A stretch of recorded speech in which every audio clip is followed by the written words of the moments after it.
এবার ভৌমিক পরিবার কি করবে?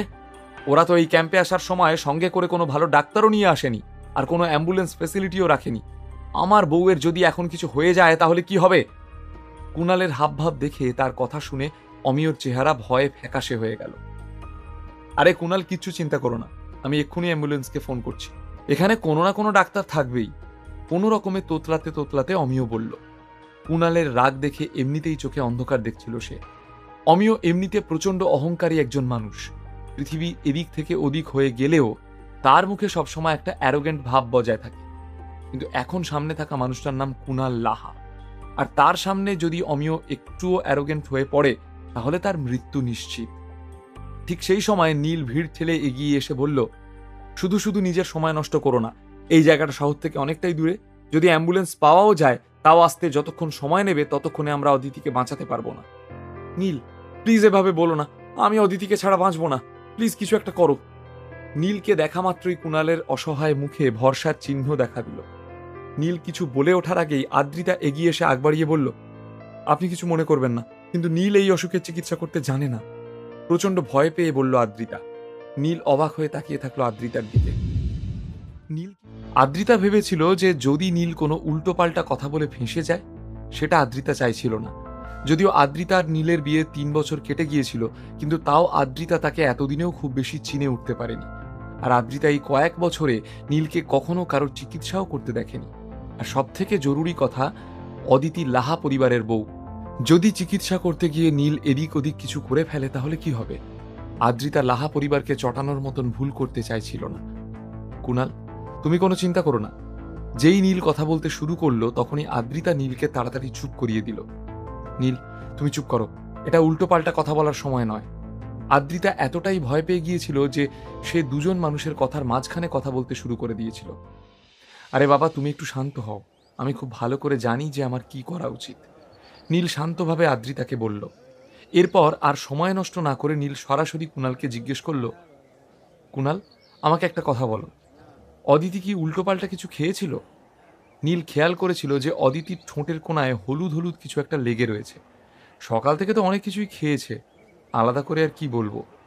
একটু ভেবে কুণাল বলল, কিন্তু হ্যাঁ, এখানে আসার পর থেকে ও আর কিছু খায়নি। শুধু আমরা যখন নদীর ধারে বেড়াতে গিয়েছিলাম তখন গাছে একটা কামরাঙা দেখেছিলাম, আমি ওটা পেড়ে অদিতির হাতে দিয়েছিলাম। ও শুধু কামরাঙাটাই খেয়েছে। এই কথা শুনতেই নীলের ঠোঁটের কোণে হাসি ফুটে উঠল। সেও নদীর ধারে ওই গাছটাকে লক্ষ্য করেছিল, কিন্তু সেই গাছটা কামরাঙা নয়, বরং সেই গাছটা আসলে একটা ওষুধের গাছ। সেখান থেকে নানা রকমের ওষুধ তৈরি করা হয়ে থাকে। নীল সেটা জানত। 3 দিন আগে নীল নিজের সেক্রেটারি নন্দিতাকে একজন লোক খুঁজে দিতে বলেছিল যে সংস্কৃত পড়তে পারে। নন্দিতা যথারীতি একজন লোক খুঁজে দিয়েছিল। তারপর তাকে শালিনীর দেওয়া ওই দুটো বই দিয়ে সেটার বাংলা অনুবাদ করতে বলেছিল নীল। 2 দিন আগে সেই বই দুটোর বাংলা ভার্সন লোকটা দিয়ে গিয়েছিল। তারপর সারা রাত জেগে বাংলা অনুবাদ করা বই দুটোকে প্রায় মুখস্থ করে ফেলেছিল নীল। শালিনীর কোনো ধারণাই ছিল না যে ওই বই দুটো ঠিক কতটা কাজের। কিন্তু নীল জানতো যে বই দুটো খুবই ইম্পর্টেন্ট, আর আজ সেটা প্রমাণও হয়ে গেল।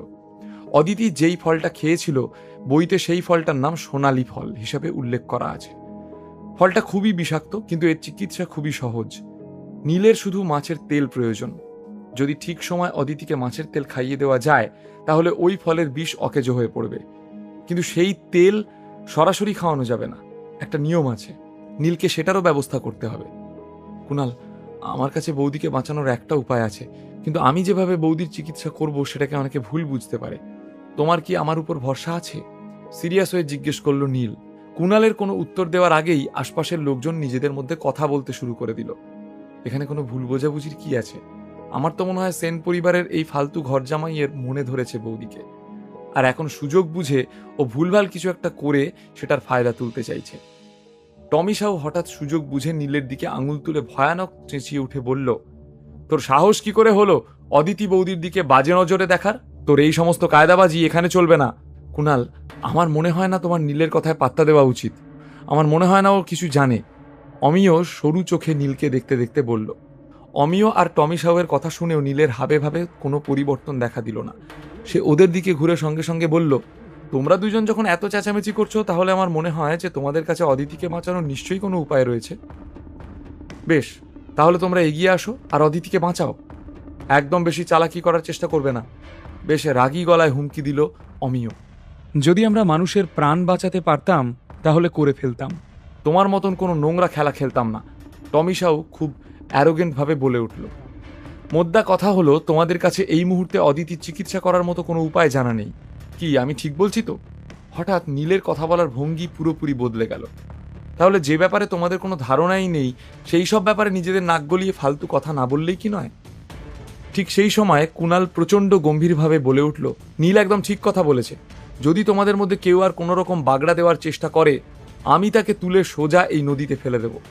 কুণালের মুখে এই কথা শুনে সবাই হঠাৎ করে অদ্ভুতভাবে শান্ত হয়ে গেল।